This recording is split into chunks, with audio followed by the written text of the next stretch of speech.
Ayo Mas Sidney dipandu ketua Oke. kelas. Ya, kita acara apa ini? Acara selanjutnya ya.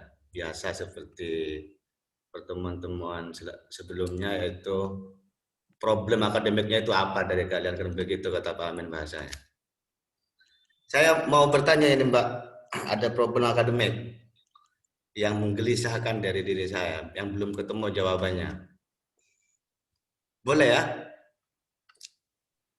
Boleh, Mas. Baik. Tadi kan Mbak Maharani kan menjelaskan tentang nasah mansuh. Nanti juga bisa dijawab oleh ketiga pematerinya kalau tidak mampu menjawab pertanyaan saya. Ini kan Abdullah Said kan ingin memakai konsep nasah mansuh, tetapi di dalam hadis itu ada hadis yang menyatakan begini, laisa fil Quran ayatun mansukhatun, bahwa di dalam Al-Quran itu tidak ada ayat yang dimansuh. Diperkuat dengan ayat Al-Quran selanjutnya, watlu ma uhiyalaka min kitabi rabbika la mubaddila li kalimatihi walan tajida min dunihi multahada. Artinya kan bahwa inilah mubaddila li kalimatihi, tidak boleh mengubah kalimat-kalimat Al-Quran. Ini kan artinya bahwa di dalam Al-Quran itu ada ayat yang menolak untuk diadakan nasah dan mansuh.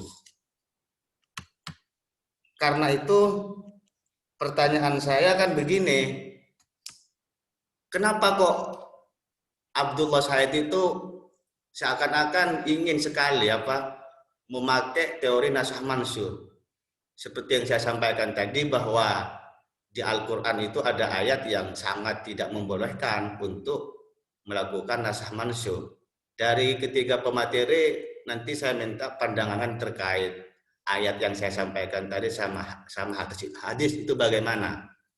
Yang kedua adalah kan nasah mansuh kan ada 4, ada mansuh Quran bil Quran, mansuh Quran bis sunnah, terus nasuh sunnah bil Quran, yang terakhir kan nasuh sunnah bis sunnah. Yang diinginkan oleh Abdullah Said itu dari 4 poin itu yang mana? Apa yang nasul Quran bis sunnah atau nasul Quran bil Quran? Kira-kira 2 itu dulu pertanyaan dari saya, selanjutnya nanti bisa ditambahkan oleh para kakak-kakak senior dan kiai-kiai besar yang ada di forum ini. Terima kasih.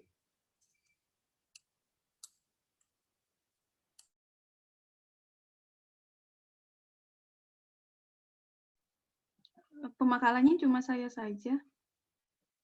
Iya, nanti kalau nggak mampu menjawab pertanyaan saya bisa dibantu oleh kiai-kiai besar yang ada di forum ini.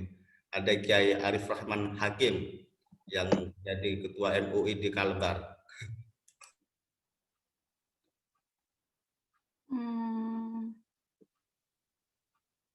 Coba saya jawab ya, Mas.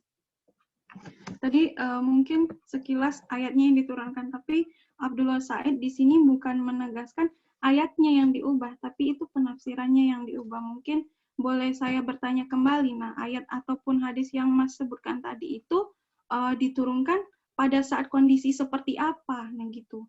Karena Abdullah Said juga tidak mengatakan bahwa yang diubah itu katanya bukan, tetapi adalah penafsirannya. Jadi ayat-ayat Al-Quran ya tetap seperti itu, tapi cara kita memahaminya yang harus diubah. Nah, mungkin seperti itu singkatnya. Atau mungkin teman-teman lain bisa menambahkan.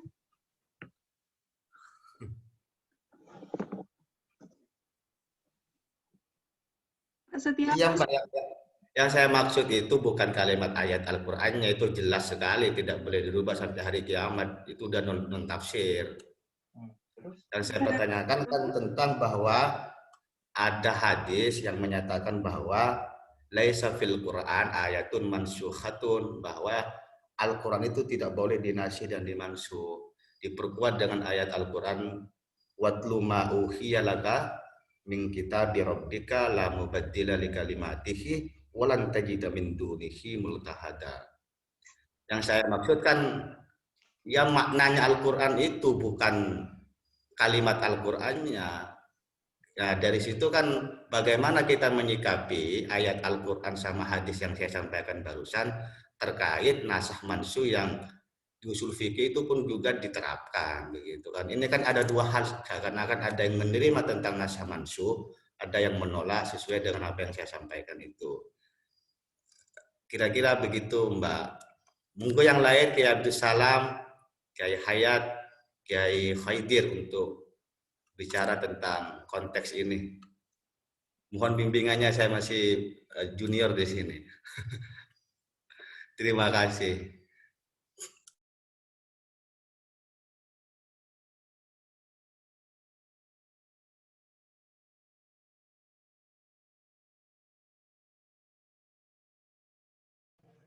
Mohon izin menambahkan Pak Sidney. Oh, boleh sekali Bu, ruang besar untuk jenengan waktu ini.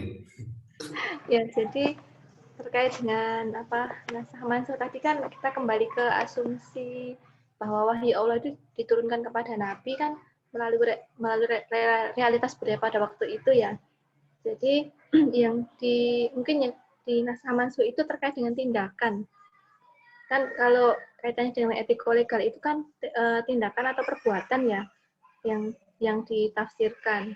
Jadi dikatakan bahwa ada 5 hierarki yang dimana hierarki nilai yang 2 itu tidak bisa ditawar ya, yang warna biru, kemudian yang warna merah itu kan bisa disesuaikan dengan perkembangan zaman pada saat ini yang dilakukan oleh Abdullah Said dengan mengacu pada konsepnya Fazlur Rahman double movement itu loh.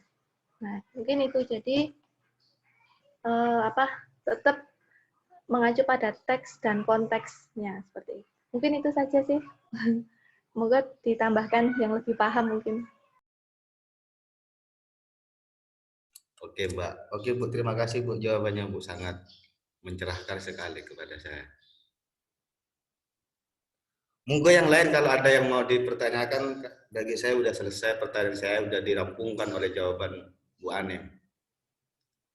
Kalau mau menambah monggo. Kalau mau diselesaikan, for ini selesaikan. Ya, saya mau bertanya Mas ini. Ke pemateri Pak, jangan ke saya Pak, saya hanya mengatur pola diskusinya aja. Saya mau izin sama Pak Ketua. Oh, boleh. Jadi ya, Pak. Tadi kan yang dari Mbak Nurrahma sama Mbak Anim itu kan contohnya itu kan laki-laki untuk menikah itu loh. Kalau Mas Diki tadi bahasanya udah tinggi sekali, saya nggak bisa mengikuti ya, bahasa kelas langitan. Jadi saya tidak bisa mengikuti. Nanti mungkin Mas Diki bisa memberikan simpulannya yang simpel begitu. Ini untuk Mbak Nurrahma dan Mbak Anim terkait dengan makna untuk fundamentalis ya. Itu kan untuk yang makosid itu kan kita berangkatnya dari makosid itu kan bagaimana supaya kita kehidupan itu lebih maslahah. Saya pengen paham dan pengen tahu sebenarnya untuk menikah lebih dari satu itu apakah sebuah instruksi atau himbauan atau menawarkan begitu. Instruksi, himbauan atau menawarkan begitu. Nah, itu saja pandangan dari kaum Hawa, ini Mbak Nurrahmah sama Mbak Anim. Kalau pandangan masjid ini mesti ya itu langsung aja masuk begitu ya. Jadi pandangannya itu sebenarnya mana fundamentalis itu kita bisa memaknainya itu instruksi, himbauan atau bisa ditawar. Monggo, terima kasih. Terima kasih Pak Haidir atas pertanyaannya. Monggo para pemateri untuk menanggapi terkait apa yang ditanyakan oleh Pak Haidir, Mbak Anim, Mbak Rahma, dan Kiai Asyidiki. Mana ini kok nggak muncul wajahnya? Dari Kiai Asyidiki dulu. sebelum ke kaum hawa untuk Ya, bisa, bisa ke Pak Kiai Purwokerto, Pak Mas Diki. Atau beasiswa yang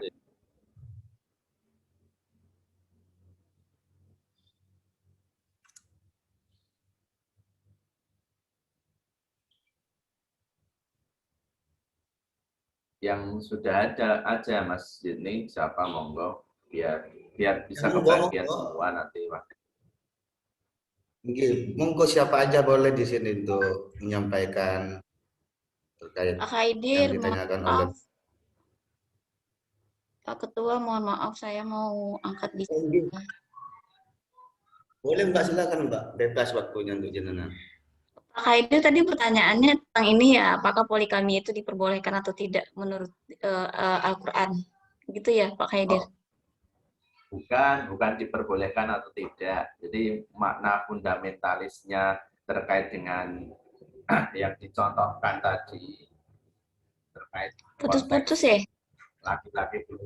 laki-laki boleh menikah, itu kan sebenarnya kita menafsirkannya itu instruksi, himbauan, atau menawarkan gitu. Menawarkan bagi yang mampu, itu instruksi bagi yang mampu, atau himbauan bagi yang mampu. Nah, terus ditarik hubungannya dengan maqasid yang khususnya untuk menjaga keturunan. Keturunan itu apa ya? Nasl ya, menjaga keturunan. Jangan kalau kita menikah 4 kali nanti juga anak kita juga menjadi pelaku poligami, begitu loh maksud saya. Iya. Paham sih Pak, tapi itu kan keinginan jenengan. Ini pemikiran. Ya, jadi kalau karena kan begini ya pemikiran. Jadi berangkat kalau dari pemikiran Said yang coba saya pahami, mungkin di sini maksudnya itu adalah tawaran, karena kan di ayat sebelumnya ditawarkan menikah dengan 4 istri ataupun seperti itu. Nah, tapi kan udah dinasak pada ayat seterusnya apabila itu adalah ketika kamu mampu. Nah, jadi kan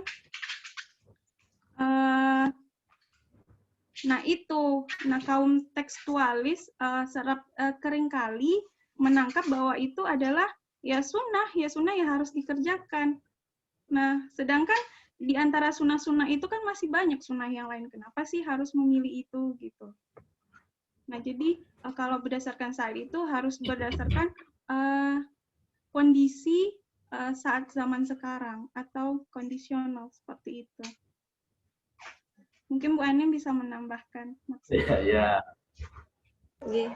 Sedikit menambahkan Pak. Iya, Bu Anim. Jadi kalau terkait dengan tadi nilai-nilai instruksional. Nah, menikah dengan wanita lebih dari satu wanita itu masuk ke dalam nilai instruksional. Tetapi dalam hal ini dalam keadaan tertentu, karena pada saat ayat ini turun itu disesuaikan dengan keadaan pada waktu itu. Mungkin karena banyak wanita yang ditinggal mati atau meninggal oleh suaminya, sehingga anak-anaknya kan menjadi yatim. Nah, kemudian dikhawatirkan kalau harta benda mereka itu takut harta anak yatim itu terbengkelai atau bagaimana, akhirnya boleh menikah dengan 2, 3 sampai 4 perempuan. Tetapi dengan catatan harus adil. Nah, tetapi tadi dikatakan bahwa nilai instruksional itu tidak bisa dijalankan tanpa memperhatikan faktor frekuensi, penekanan, dan relevansi. Jadi harus dilihat apakah ayat tersebut itu berulang-ulang di dalam Al-Quran atau tidak, kemudian bagaimana penekanannya dan bagaimana relevansinya dengan keadaan saat ini. Kalau waktu itu kan mungkin banyak perang ya, kalau saat ini kan tidak. Jadi kalau menurut saya mungkin sebaiknya tidak menikah dengan 2, 3, atau 4 perempuan, tapi cukup 1 saja. Kemudian kalau dikaitkan dengan maqasid, tadi disampaikan oleh Pak Is, nah maqasid kan masuk ke dalam fundamental values yang sering ditekankan oleh Syatibi. Nah, sedangkan untuk menikah dari satu wanita itu kan masuk ke dalam nilai instruksional atau instructional values. Jadi kembali ke kalau makosid lebih kepada hukum ya, sedangkan kalau instructional values itu lebih kepada tindakan disesuaikan dengan kondisi. Jadi kalau untuk kondisi sekarang mungkin tidak relevan melakukan poligami, Pak. Seperti itu. Mungkin seperti itu. Katanya Al-Quran itu harus sesuai dengan budaya, mengikuti perkembangan zaman, kan begitu. Ini kan musimnya itu kan kalau kemarin Pak Prof Amin kan bilang ada menghilangkan hak wanita, hak anak, seperti itu.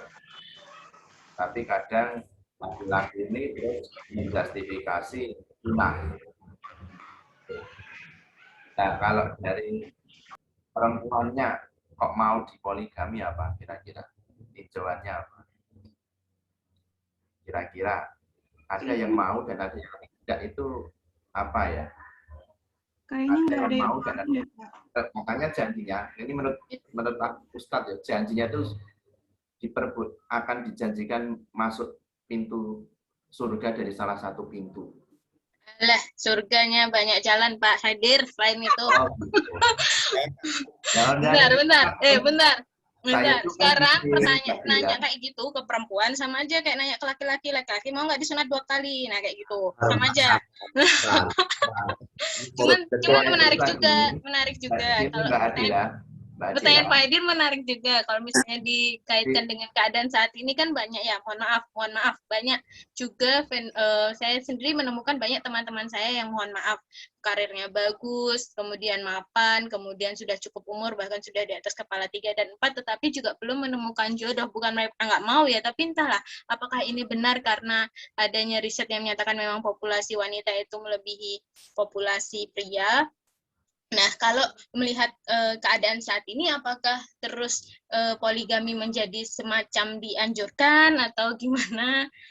Ini buat semuanya aja ya, nggak hanya buat makalah. Kemudian saya juga jadi teringat statementnya Pak Amin itu waktu kita kan pernah ya kayak ya semacam ada jokes di grup filsafat itu, Prof Amin bilang kalau poligami itu melanggar etika mawaddah dan rahmah. Adakah yang bisa menangkap atau menjelaskan apa sih maksudnya Prof Amin bilang gini itu yang seperti apa gitu? Ya, monggo kayak Abdussalam mungkin yang paham sekali sepertinya. Oh iya, terima kasih. Sebelum saya menanggapi, saya kasih kesempatan waktu untuk Kiai Abdussalam pakar dalam kajian. Oke, kalau saya memahami makna mawaddah dan warohmah itu, kalau mawaddah itu kan bentuk cinta, tetapi physically, sifatnya itu fisik, dohir yang kelihatan. Ya, maka kalau poligami itu bisa menghilangkan sifat mawaddah itu karena kalau sudah nggak cantik lagi, sudah nggak cinta itu. Ya. Jadi kalau warohmah itu cinta, tetapi tidak mengukur, ya, tidak melihat fisiknya, tidak melihat apapun. Maka di rohmah itu sebagai satu rangkaian terakhir, sakinah, mawadah, warohmah, sehingga terus kemudian pernikahan itu bisa kakek nenek dan hanya ajal yang bisa memisahkan. Nah itu loh, ya kan. Sakinah itu adalah kan tentram kan gitu. Jadi dengan pernikahan Pak Zini tentram kan gitu, nggak ngopi-ngopi keluar-luar, cukup ngopinya di dalam rumah kan gitu kan. Tidur ada temennya kan tenang itu. Baju ada yang nyetrikain kan gitu. Menu sahur ada yang nyiapin kan gitu kan. Itu tenang itu. Perasaan hati itu kan tenang itu. Jadi mawaddah warahmah itu kalau sependek pemahaman saya itu di situ perbedaannya. Jadi kenapa terus kemudian poligami kalau menurut Prof Amin itu adalah menyalahi makna mawaddah itu ya di situ itu. Ya. Nah, ketika poligami nanti makna mawaddah warahmahnya sudah tidak. Lihat aja pasal jelasin poligami. Oke, tetapi ini ya itu gambaran secara makna, ya, secara bahasa lah, etimologisnya bahwa mawaddah warahmah itu. Nah kalau orang ekonomi Islam ya sakinah mawaddah wasyariah ya gitu. Sakinah mawaddah wasyariah. Oke, tapi persoalan poligami sebenarnya kalau saya tidak melihat pada poligaminya kalau saya. Tapi lagi melihat pada persoalan nikah siri kalau saya, ya, yang sering jadi persoalan kalau menurut saya. Kalau poligami itu ya, kalau Pak Haidir bisa mampu berbuat adil ya, why not kan? Kenapa tidak ya? Silakan saja ya Pak Haidir ya, ya kan? Kalau Pak Haidir bisa berlaku adil, silakan saja, tidak jadi masalah. Toh ayat juga membolehkan. Yang jadi persoalan kan jika Pak Haidir tidak bisa berbuat adil, kan itu. Yang khawatir sisi-sisi kemanusiaannya, ya kan? Sisi-sisi hak sebagai seorang manusia dalam hal ini ya istri pun anak itu tidak tertunaikan gitu. Itu yang paling yang harus diperhatikan.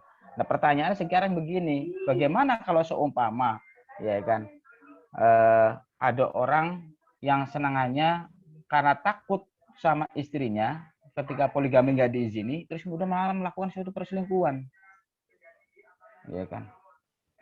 Ini kan malah justru lebih bahaya. Mau menjaga agamanya atau mau menjaga haknya. Daripada selingkuh kan dengan poligami. Iya kan? Malah jelas. Sah, halal kan gitu ya. Sangat sepakat. Ya kalau seumpama misalkan lebih mendahulukan mana? Lebih mendahulukan hifdzuddinnya atau lebih mendahulukan hifdzun naslnya? Ya kan gitu. Kalau Pak Haidir daripada jajan-jajan kayak sana kemari ya kan gitu kan. Berarti kalau misalnya statement jenengan tadi daripada istilahnya karena dilarang poligami kemudian larinya ke perselingkuhan, berarti tujuan poligaminya dari awal sudah karena nafsu semata, gitu nggak? Boleh nggak saya menyimpulkan seperti itu? Nah, makanya di dalam terus terang karena betul setuju Mbak Dila. Nah, dalam rumah tangga itu gini Mbak Dila. Setuju Mbak Dila. Gini Mbak Dila, maksudnya begini. Maksud saya bahwa dalam memahami ayat poligami itu tidak di satu sisi. Makanya tadi terus kemudian Pak Faiz mengatakan ini kan harus melihat daripada kondisi seseorang, kondisi orang yang mau poligami. Tidak bisa terus kemudian berdasarkan asumsi kita, ya kan? Loh kalau seumpama dari sisi kita iya, dari sisi Mbak Adila, dari sisi saya, misalnya dari sisi yang lain, bahwa poligami itu bisa merusak hak ini dan sebagainya, betul. Tetapi tidak pernahkah terus kemudian berbicara dari sisi orang yang mau melakukan daripada terus kemudian melakukan suatu perselingkuhan, sementara dia tidak bisa mencegah, ya kan? Nah ini kan juga harus diakomodir. Padahal agama itu kan tidak melihat satu sisi saja, kan begitu. Sehingga tidak mutlak poligami itu larang ataupun dibolehkan secara mutlak, tidak dilarang secara mutlak. Dilihat kondisi situasinya. Kalau satu negara itu kebanyakan cewek semua, yang laki-lakinya cuma 2 atau 3, lah bagaimana peradaban manusia bisa selesai itu? Iya kan? Iya enggak? Misalkan di daerah Magelang kebanyakan wanita semua, yang laki-laki cuma Pak Haidir doang. Pak Haidir ini kayaknya 2 orang, ya bisa selesai itu. Iya kan? Wassalam. Terhadap eksistensi manusia bisa selesai. Nah, sehingga terus kemudian dalam memahami Al-Quran itu tidak secara teks semata atau tidak cara pandang kita saja, tetapi kita harus bisa complicated kan gitu, komprehensif. Sehingga makna itu bisa sesuai nilai-nilai yang terkandung di dalam Al-Quran itu sesuai dengan apa yang tertuang gitu kan. Nah, kita kembali kepada masa lalu, pada waktu itu ayat itu turun, tadi sudah diterangkan oleh Mbak Anim. Kembali lagi ke sekarang, ya kan begitu. Kembali yang sekarang itu apa dengan kondisi yang ada, kan gitu. Nah itu maksud saya gitu loh, ya. Jadi saya bukan berarti saya membolehkan, tidak, kan gitu. Dan bukan berarti juga melarang, kan gitu. Tapi pengen, enggak deh, bercanda Pak. Ya kalau pengen sih semua laki-laki pasti kalau ditanya pengen kan gitu. Coba aja tanya. Loh, sekarang tanya suaminya Mbak Adila, jujur-jujuran, mau nggak Mas poligami? Pasti mau. Cuman kan persoalannya kan kondisi, ya kan gitu. Yang nggak tahu ya Mas, saya tanya nggak mau tuh Mas. Loh, rak negeri kalau Mas poligami saya jomblo di sini, laki-laki semua itu sebenarnya pengen. Cuman kan karena terus kemudian kondisi situasi yang menyebabkan saya tidak boleh egois kan begitu. Sehingga saya tidak maulah, kan gitu kan? Tapi kalau sebagai hasrat kalau laki-lakinya pasti mau, kan gitu. Kalau sadar memang sudah tidak mampu, berarti harusnya sudah tidak pengen. Nah, kan ya iya dong. Nggak mampunya itu nggak mampu karena apanya gitu loh. Pak Abdul. Siap. Jadi gini Pak Abdul dan teman-teman semua, ini kan berangkatnya mungkin dari zaman ya. Kita itu hidup di zaman yang bagaimana. Mungkin kalau dulu memang poligami karena banyak korban perang dan sebagainya. kita mungkin berada di zaman yang salah menerapkan poligami. Saat ini mungkin masih belum bisa. Nah, yang dipersiapkan kan besok. Jangan-jangan anak cucu kita itu menjadi pelaku atau menjadi orang yang menjalani itu. Kalau sekarang mungkin masih banyak pertentangan karena kan memang belum zamannya, itu memang nggak pas. Coba kalau besok sudah mendekati kiamat, itu benar-benar wanita itu lebih banyak. Saya pun juga siap karena anak saya itu 5 orang cewek. Itu kadang saya juga berpikir, apakah di zaman besok, apakah itu akan terjadi? Terus saya sebagai orang tua bagaimana belajar untuk ikhlas, kan begitu. Kalau tadi belajar tentang zaman, ya memang mungkin masa itu memang turun menafsirkan ayatnya tepat karena memang banyak korban perang, banyak janda terlantar. Kalau sekarang itu mungkin wanita aja lebih hebat ya sekarang itu. Hampir semua kepala daerah wanita, pemimpin-pemimpin di pemerintahan juga wanita. Lah sekarang laki-laki mau menikah lagi mau enaknya doang mungkin. Yang penting orang kerja wong diopeni karo wong wedok kan jadi salah. Nah, cuma yang perlu kita pikirkan tuh tahun keberapa, zamannya siapa, nanti ini akan terjadi, kira-kira siap enggak generasi kita, kan begitu. Menurut saya. Mohon maaf saya mengangkat ini karena dari awal saya sempat kaget yang diangkat oleh Mbak Nur Rahma dan Mbak Anim ini kok poligami. Jadi saya sempat kaget. Apakah memang saya tidak membaca Abu Said? Apakah memang yang dicontohkan itu? Mengapa tidak kita mengambil contoh gibah, tidak mengambil contoh pencurian, tapi kok yang diambil itu yang contohnya poligami, ya berarti kan menarik kalau memang untuk dibahas. Ya. Izin menjawab Pak Haidir, kenapa kok Abdullah Said ini memberikan contoh tentang ayat-ayat poligami? Itu kan terkait tentang ayat nasakh mansuh, di mana ayat nasakh mansuh itu konteks percontohannya itu kepada ayat poligami. Di mana Nabi Muhammad kan hanya khusus Nabi Muhammad untuk memiliki istri yang 9. Lalu dinasahlah untuk menjadi 4. Sehingga kan contohnya itu kan di situ kan ayat-ayat poligami. Itu sesungguhnya ingin berbicara bahwa batasnya orang laki-laki itu boleh menikahi perempuan ya 4, tidak boleh dong ikut-ikutan Nabi Muhammad. Itu hanya mukhasis, hanya khusus untuk Nabi Muhammad. Tapi di Indonesia banyak para lelaki itu yang memiliki istri lebih dari 5, 6, 9 dan 10 dan 11. Madura itu yang terutama itu. Ya ada di Madura. Karena itu saya sangat sepakat sekali. Saya nggak pernah nemuin lagi. Oleh Kiai Abdul Salam, sesungguhnya poligami itu ada unsur maqasid syariahnya itu kan. Ya kalau kita nanti selingkuh kenapa tidak poligami ya kan? Maka tercapai di situ kan maqasidnya itu kan jalbul masalih wa darul mafasid itu kan muncul di situ kan. Saya kira penting hari ini kita untuk berpoligami bagi mereka yang memiliki kapasitas dalam hal ini. Kenapa tidak kalau kita memiliki kemampuan yang luar biasa kayak dokter dan profesor, lalu kalau kita tidak tersampaikan kepada perempuan yang lain untuk mendapatkan anak kan eman-eman kepada kirimannya kita kan. Makanya Madura itu kan kiai-kiai besar kenapa banyak punya istri 4, 5, 6? Karena pertimbangan utama itu adalah untuk menurunkan ilmunya itu sama si perempuan sehingga punya anak kan, demi itu kan kemaslahatan kan. Kalau nggak begitu kan siapa yang mau bertanggung jawab akan dunia ini kan untuk mententramkan peradaban keilmuan ini kalau bukan dari orang-orang besar itu kan sehingga mereka banyak itu. Tanyaannya gini, Pak Sidni, teman-teman semua. Negara boleh nggak poligami? Kita boleh. Negara ini bicara hukum kalau enggak, bukan ini. Ini lihatnya nanti dari situ kalau saya memandang begini. Negara itu membolehkan nggak bahwa kita poligami? Boleh. Oh tidak, enggak dapat. Enggak boleh. Boleh dengan syarat. Boleh, tapi boleh. Boleh kan? Ya boleh. Sudah. Soalnya gini, saya justru saya melarangnya itu bukan poligami, tapi nikah siri. Nikah siri itu punya dampak loh itu. Nikah siri itu kan tidak tercatat kepada tidak tercatat gitu ya, tidak tercatat di KUA. Itu kan hak-haknya ketika melakukan perceraian, itu nggak bisa digugat loh, karena nggak ada bukti otentiknya. Tapi kan secara hukum Islam kan sapa wala. Bukan Pak Jin, Mas Jidni. Ini kita berbicara begini. Misalnya Mas Jidni nikah siri ya, tidak tercatat di KUA, tidak ada dokumennya. Ternyata suatu saat naudzubillah cerai, ya kan? Atau suatu saat meninggal dunia misalkan, ya kan? Contoh ini contoh. Ya misalkan nggak ada bukti mau mengklaim harta waris, mana? Anda itu sebagai seorang anaknya. Ini kan bahaya secara ini kan, itu menghilangkan hak-haknya itu situ. Maka menurut saya itu jangan sampailah ya para ustadz, mohon maaf, para kiai memudahkan untuk menikahkan siri, gitu loh. Ini bahaya ke belakangnya itu loh, ke depannya itu bahaya sekali.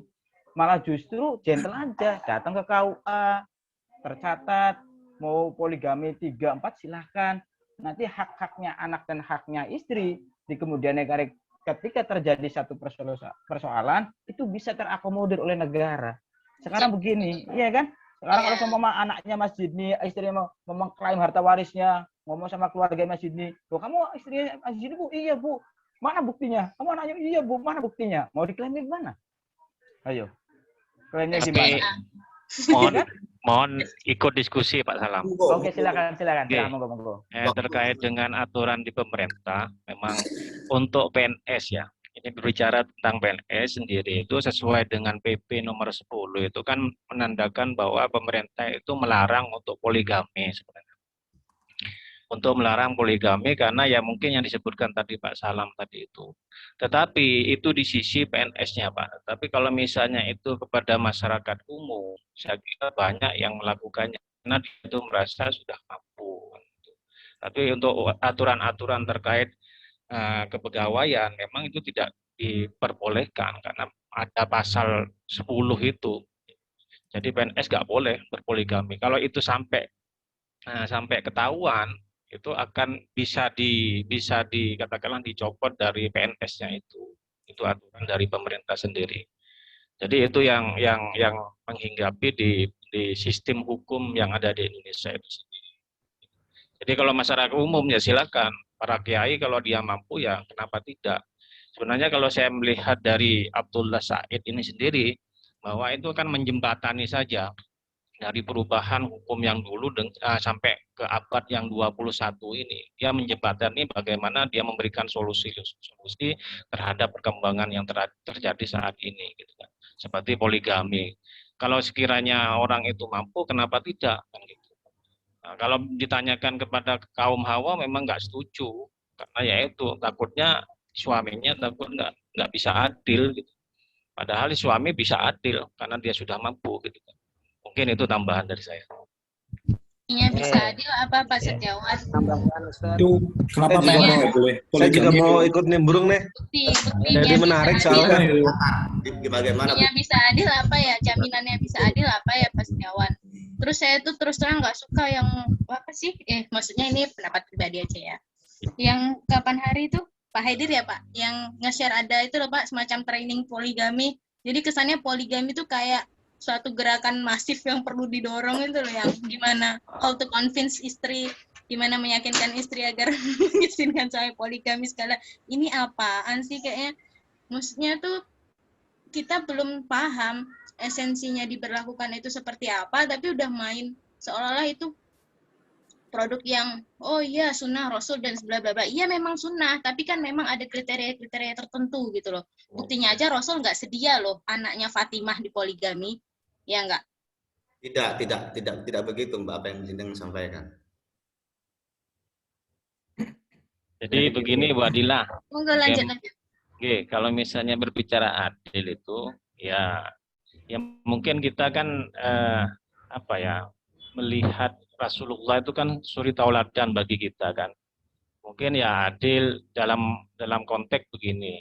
Jadi kalau misalnya sang suami itu katakanlah secara materi misalnya, secara materi ya berarti katakanlah si suami istri satu dengan yang kedua berarti ya sama-sama adil memberikan materinya sesuai setara lah intinya. Kemudian termasuk dari rohaniyah juga yang lain seperti misalnya mohon maaf hubungan seks dan sebagainya macamnya apa yang telah dikatakanlah dicontohkan Rasulullah kan seperti itu. Rasulullah kan tiap malam itu katakanlah muter-muter gitu loh. Intinya muter-muter itu bukan apa ya, mengunjungi istri-istrinya seperti itu. Itu konteksnya mungkin adilnya seperti itu gitu. Kasih sayangnya juga sama. Ketika kita itu memberikan kasih sayang kepada si A, si B, istri A, si B itu seperti itu. Nah, tetapi memang untuk kita selaku umat ini, umat manusia katakanlah bukan Rasulullah, ya mungkin ya itulah yang ditakutkan, yaitu takutnya nggak bisa seperti itu. Saya Iya, nyambung Pak. ya. Cuman menurut saya juga, sebentar ya Pak April, bentar. Cuman namanya Iya. poligami itu kan melibatkan beberapa pihak ya. Sekarang oke, Rasulullah muter. Sekarang berapa banyak sih yang bisa seperti, mohon maaf ya, istri Rasulullah yang siapa sih? Mohon maaf, mungkin bisa diingatkan. Ada salah satu yang memang sudah renta itu kemudian memberikan jatah malamnya untuk istri-istri yang lain. Nah, berapa banyak sih istri yang juga bisa memikirkan seperti itu. Terus konsep adil, mungkin memang ya teorinya kan adil sama dan tapi adil pun bukan sama loh Pak, karena bagaimanapun tiap orang, tiap anak memerlukan kebutuhan yang berbeda. Jadi konsep adil pun juga bisa jadi masalah di sini. Konsep adil yang seperti, ya saya sangat bersyukur kalau ada istri Ustadz yang bisa bergandengan bareng, bahkan yang satu melahirkan, yang satu membantu. Saya Masya Allah bisa ya seperti itu. Saya tuh juga pengen kayak gitu, cuman belum gitu. Enggak mungkin, hatinya pasti sakit banget. Sebenarnya para kaum laki-laki itu semuanya kepingin. Siapa yang nggak kepingin? Boleh. Seandainya satu saja syaratnya, seandainya dapat izin dari istri pertama, pasti mau semua. Nggak boleh. Itu syaratnya toh. Iya, begitu juga dengan Kita harus dapat izin dari istri pertama. begitu juga dengan Pak Setiawan ya. Pak April untuk ya. Belum. Bagaimana pelaksanaan poligami di Qatar, apa dilegalkan? Ya, sebelumnya saya mau menambahkan tadi yang disampaikan Mas Abdul Salam itu sangat menarik sekali tentang nikah siri. Nikah siri itu kan sebetulnya ya menikah siri ataupun yang tidak siri, tentunya yang dibolehkan oleh agama Islam itu kan sebetulnya adalah hak setiap individu, setiap manusia. Kita boleh menikah dengan si A, kita boleh menikah dengan si B, kita boleh menikah dengan orang Indonesia, kita boleh menikah dengan orang Malaysia, menikah dengan orang Cina, dan seterusnya. Selama itu adalah sesuai dengan ketentuan agama Islam.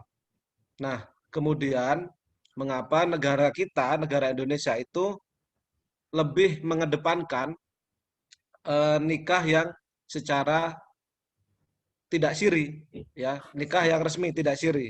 Nah, itu di situ sebenarnya kalau kita pahami di situ adalah bentuk daripada proteksi negara Indonesia kepada warga negaranya. Nah, sebagaimana yang pernah saya alami dulu, pengalaman saya, itu sebenarnya itu kan tadi antara hak dan setiap individu punya hak untuk menikah. Nah, tetapi negara Indonesia ini juga punya hak dan kewenangan untuk melindungi warga negaranya. Nah, disitulah bertemu antara hak individu yang diatur oleh agama dengan hak negara untuk melindungi warga negaranya. Contohnya nikah siri tadi. Nah, negara kita sudah mengambil jalan tengahnya, yaitu nikah yang secara resmi seperti itu. Tujuannya betul sekali tadi yang sudah disampaikan adalah untuk melindungi warga negaranya jika terjadi hal-hal yang tidak diinginkan. Misalkan terjadi perceraian, terjadi status anak, pembagian harta waris dan sebagainya kalau tidak dicatat. Nah, kemudian termasuk juga menikah dengan warga negara asing. Ini juga boleh sebenarnya di Indonesia. Siapapun kita juga boleh menikah dengan orang Mesir, menikah dengan orang Saudi, menikah dengan orang Perancis dan sebagainya itu boleh. Nah, tetapi juga di situ adalah ada proteksi dari negara. Sebelum kita menempuh pernikahan, disitulah fungsi negara untuk melakukan perlindungan kepada warga negaranya. Apa benar Anda ini sudah benar-benar mantap atau yakin untuk melakukan pernikahan dengan calonnya? Jangan-jangan Anda baru kenal dan ini hanyalah cinta sesaat begitu kira-kira. Karena konsekuensi menikah dengan orang asing itu seperti ini. Misalnya suami kita atau istri kita nanti akan diberlakukan sebagai orang asing ketika masuk ke Indonesia, meskipun sudah memiliki hubungan pernikahan. Anak kita juga demikian. Ketika nanti masih usia belum 17 tahun atau belum dewasa, itu juga diperlakukan sebagai warga negara asing ketika masuk ke Indonesia. Meskipun dia juga bisa bahasa Indonesia, meskipun neneknya, kakeknya juga orang Indonesia, tetapi hak-hak dia sebagai warga Indonesia itu tidak dimiliki secara penuh. Belum lagi nanti ketika dia ingin menjadi government officer atau pegawai negeri di Indonesia, itu juga harus menjadi WNI terlebih dahulu dan sebagainya seperti itu. Nah, itu yang terkait nikah siri tadi. Jadi negara kita ini sudah memberikan perlindungan seperti itu. Nah, kemudian terkait poligami, ini kalau sebenarnya kita melihat di negara-negara Arab, seperti di Arab Saudi, kemudian di Qatar sendiri, kemudian di Syria dan sebagainya, itu sebenarnya poligami itu hal yang take for granted kalau menurut saya itu. Hal yang sudah umum biasa terjadi dan orang itu sudah tidak menganggap oh ini baru begitu, tapi sudah menjadi penglihatan pemandangan yang biasa begitu seperti itu. Dan bahkan di Qatar sendiri yang dulu saya pernah di sana itu seperti menteri, seperti keluarga raja, itu istrinya juga lebih dari satu, istrinya juga banyak seperti itu. Dan itu biasa. Bahkan orang Saudi yang tinggal di Qatar atau yang di Saudi sendiri itu juga ada istrinya juga orang Indonesia.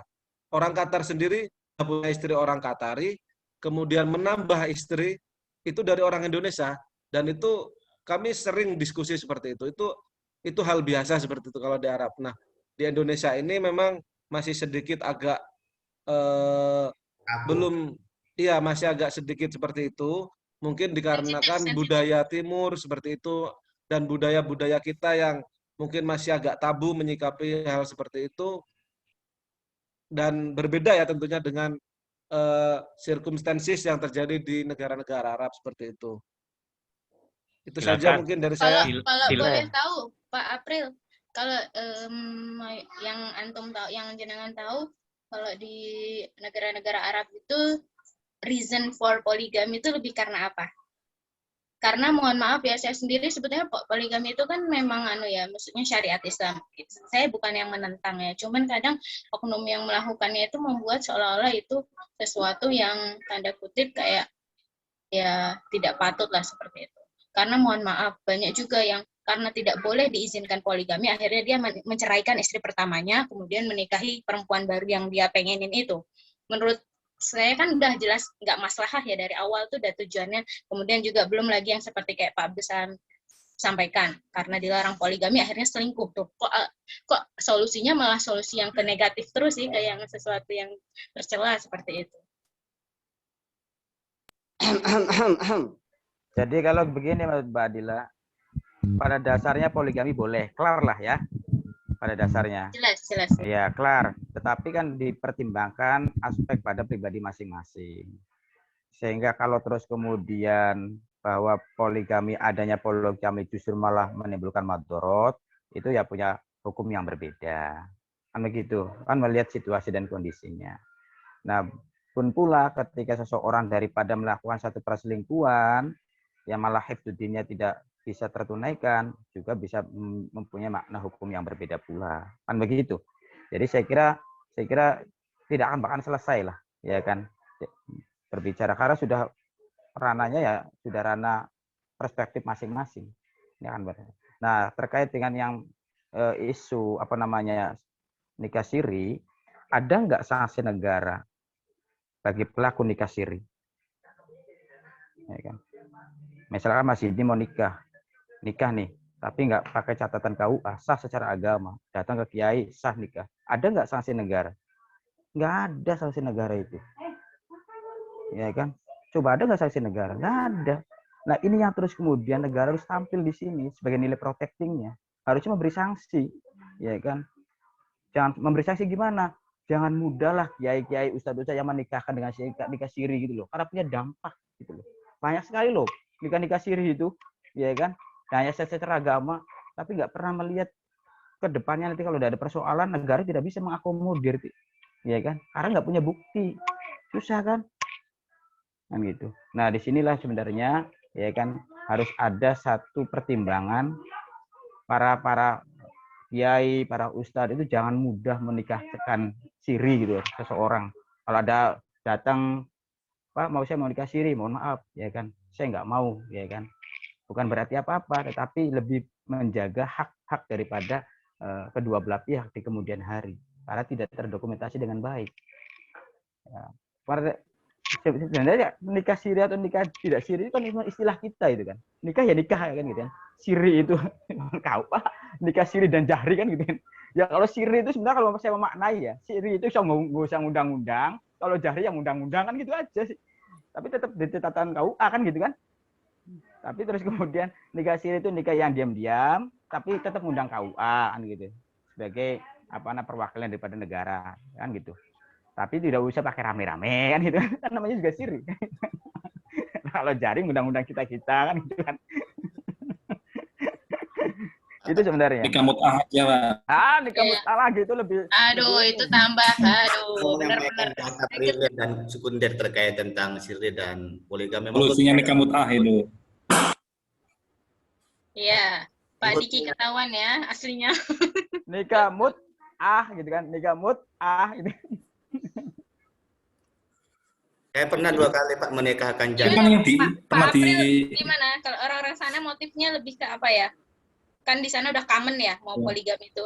Oh ya, ya kalau motifnya ya tentu saja ajaran agama Bu, syariat Islam yang membolehkan tadi, tentu saja itu. Kemudian mereka ini kan orang-orang secara finansial itu mampu ya, artinya untuk membiayai perempuan-perempuan ataupun untuk berumah tangga lagi itu masih sangat lebih-lebih begitu. Bahkan ada satu contoh itu yang kami ketahui itu satu istrinya itu diberikan warisan itu sebesar kampus gitu istilahnya. Tapi bukan kampus ya di sana namanya. Itu ada semacam pasar tradisional milik pemerintah begitu. Itu luasnya kira-kira sebesar kampus, puluhan hektar begitu.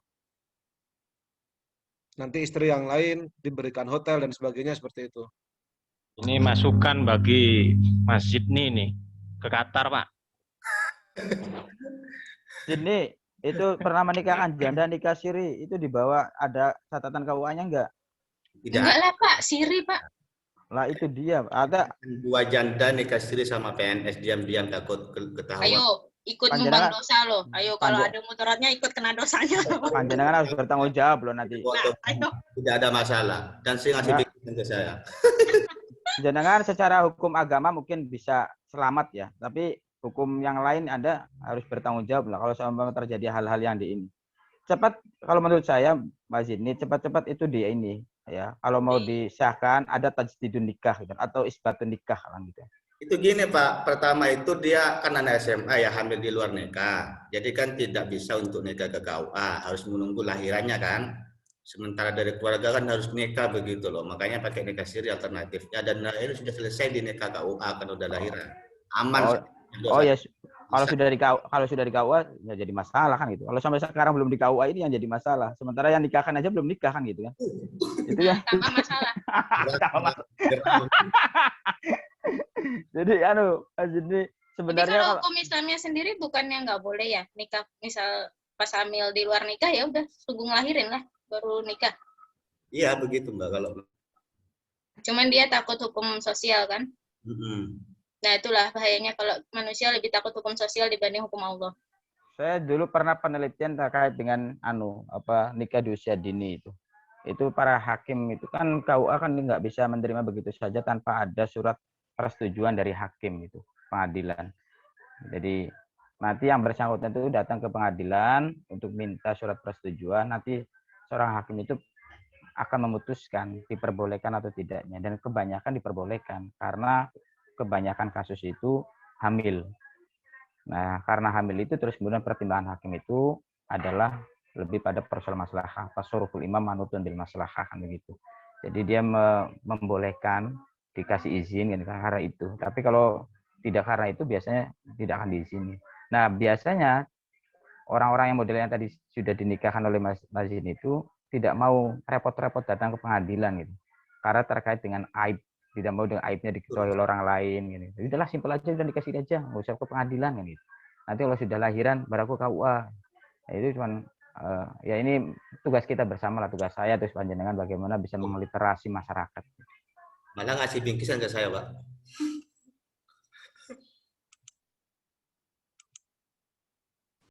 Oke, teman-teman.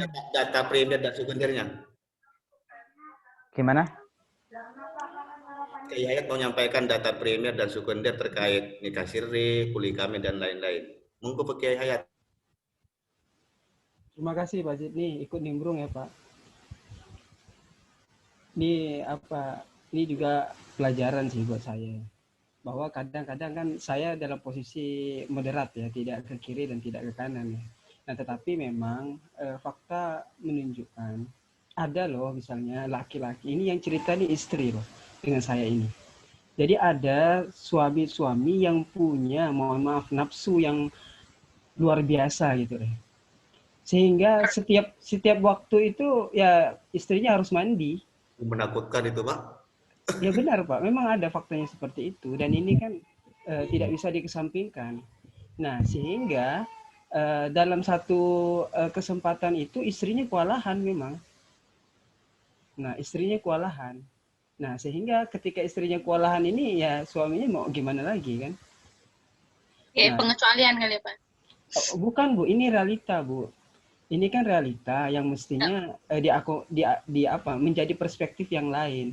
Nah, sehingga memang kalau dibilang oh ini alasan nafsu sehingga dia harus berzina itu buat-buatan aja tuh katanya gitu kan. Nah, ini justru fenomena laki-laki itu ada yang seperti itu. Apalagi misalnya mohon maaf, ada istri yang punya karir yang bagus sehingga dia memang tidak punya cukup waktu untuk bisa melayani suami. Nah, sehingga ini juga menjadi pertanda. Bahkan ada satu hadis itu kan ketika kamu masak belum selesai, kalau suamimu udah narik ya harus dilayani kan. Itu menunjukkan betapa ada sesuatu yang dari diri laki-laki itu yang tidak bisa direm kan. Nah, saya ini orang-orang dekat ya yang cerita ini dari perspektif perempuan. Nah, sehingga dia mengatakan bahwa ini ada suaminya ini punya gejolak nafsu yang besar gitu kan, sehingga dia tidak mampu untuk melayani. Nah, maka dari itu sebagai seorang wanita yang dia anggap dia harus taat ya dalam hal ini, dia memang merelakan suaminya tadi dengan berbagai perasaan dan penolakan seperti itu. Ditambah memang ada satu kasus misalnya terkait misalnya kontrasepsi ya. Ada hormon-hormon perempuan yang berubah dengan praktek kontrasepsi. Misalnya dengan steril gitu ya. Nah, perempuan itu menceritakan memang ada yang berubah dari hormonnya gitu ya. Ada yang berubah sehingga melayani suami itu tak seperti ketika sebelum steril. Nah, sehingga ada nafsu suami itu yang tidak terpenuhi. Lalu perspektif poligami ini seolah-olah menjadi jawaban dalam Al-Qur'an tuh oh iya seperti itu. Seolah-olah nih fasilitas ini menjadi auto terpakai gitu ya. Nah, tanpa menyalahi. Lalu yang kedua, misalnya mohon maaf ini juga ya. Saya menjumpai ada suami istri ya. Dia awalnya punya anak ada dua laki-laki semuanya. Dan kemudian perempuan ini memutuskan untuk steril ya. Dirasa udah cukup. Nah, suatu ketika dua-dua anaknya ini kecelakaan dan dua-duanya meninggal. Nah, sekarang ya dilema di istrinya gimana suaminya ini kan. Di satu sisi dia ingin punya keturunan kan untuk meneruskan keinginannya kan, sedangkan di satu sisi istrinya udah tidak bisa. Nah, maka poligami ini kalau dari perspektif tadi yang Bapak Ibu ceritakan menjadi solusi. Nah, karena ada kasus tadi, maksud saya itu karena kasus-kasus tertentu inilah sehingga poligami dimaknai sebagai solusi. Nah, dan itu ada di sekitar kita. Nah, yang menjadi masalah ini adalah seolah-olah bahwa perilaku poligami ini dimunculkan stigma negatif seperti itu. apakah yang sifatnya terang-terangan maupun yang siri tadi kan. Nah, dimunculkan stigma negatif. Nah, padahal ini menjadi fasilitas seperti itu, Bapak Ibu sekalian. Ya, sepakat Pak Hayat kalau misalnya memang ada apa namanya alasan-alasan demikian rupanya yang memang disadari oleh kedua belah pihak, memang harus ada solusi dari permasalahan-permasalahan itu kan. Cuman juga saya nggak menolak poligami ya, saya hanya menggarisbawahi ketika poligami itu dilakukan dengan, mohon maaf, dengan alasan yang menurut saya hanya karena mementingkan nafsu. Selain itu tentu namanya syariat pasti hadir untuk solusi lah, pasti apa namanya poligami ada ya, kalau enggak gimana yang para hypersex, seperti contohnya kayak misal bahkan jomblo pun ya, misal yang belum menikah, onani boleh enggak gitu. Nah, teman, daripada dia berzina ke lokalisasi, ke prostitusi, akhirnya onani itu tanda kutip akan menjadi lebih baik dibanding dia ke prostitusi. Mohon maaf ya, mohon maaf. Nyerang. Ya solusinya enggak onani, solusinya ya nikah ya. Cuman kan nggak semua langsung siap kan Pak, kan kita nggak tahu di balik itu orang masing-masing kan, apa di balik masih belum nikah dan sebagainya. Enggak, ini enggak masjid, ini contoh secara umum, Berat ini tuh. Itu siap atau tidak itu cuma persoalan ada persoalan pribadi aja itu sebenarnya. Mau apa enggak gitu kan. Sudah ada apa belum calonnya ini? Nah, itu kan juga segera berkeluarga Mas nih. Takdir kan nggak tahu jodoh segera kan. Berkeluarga.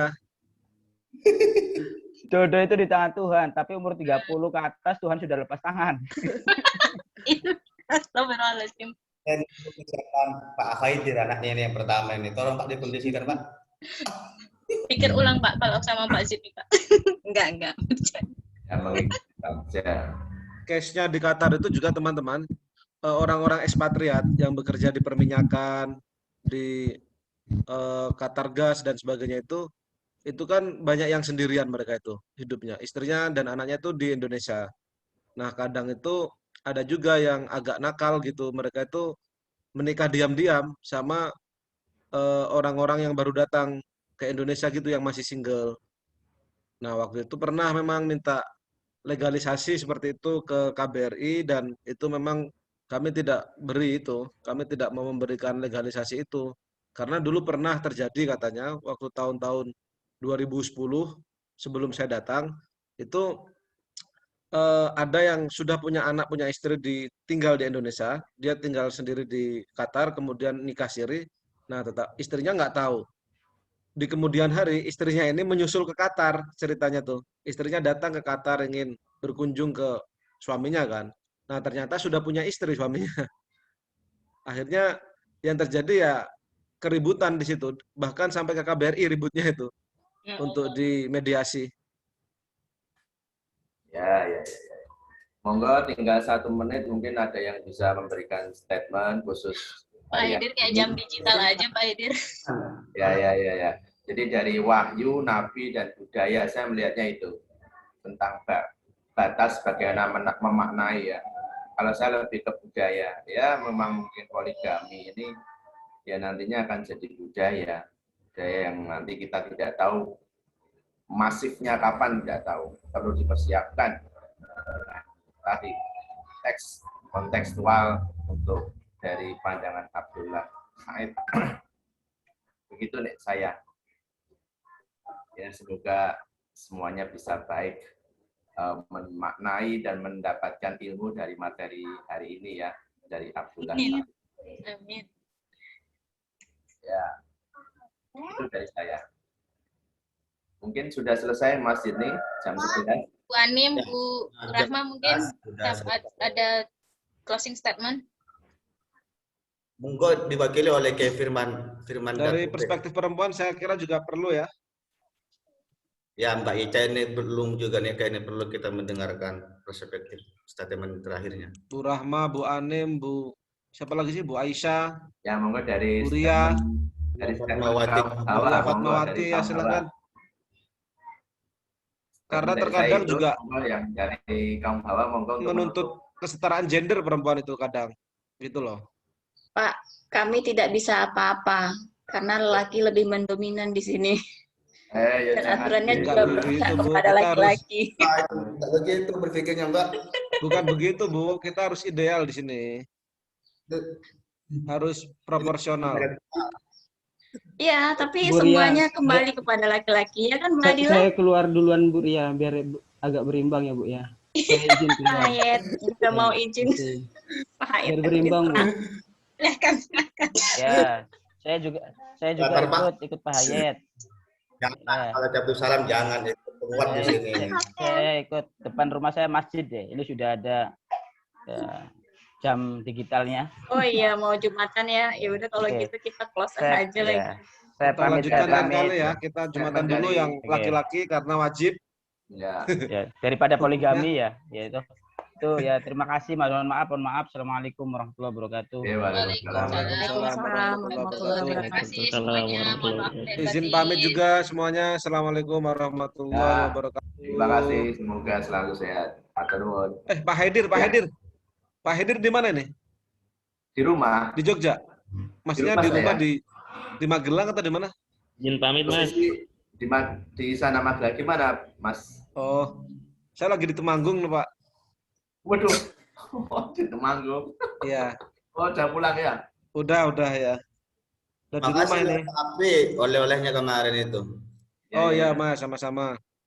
Ya nanti kita teruskan chat aja, Pak ya. Kita Jumatan dulu. Siap. Oke, ya. Ya. Terima kasih, Mas April. Oke, Assalamualaikum. Waalaikumsalam. Waalaikumsalam. Monggo Mbak Ria, kamu kok nggak muncul Mbak Ria? Nah, oke.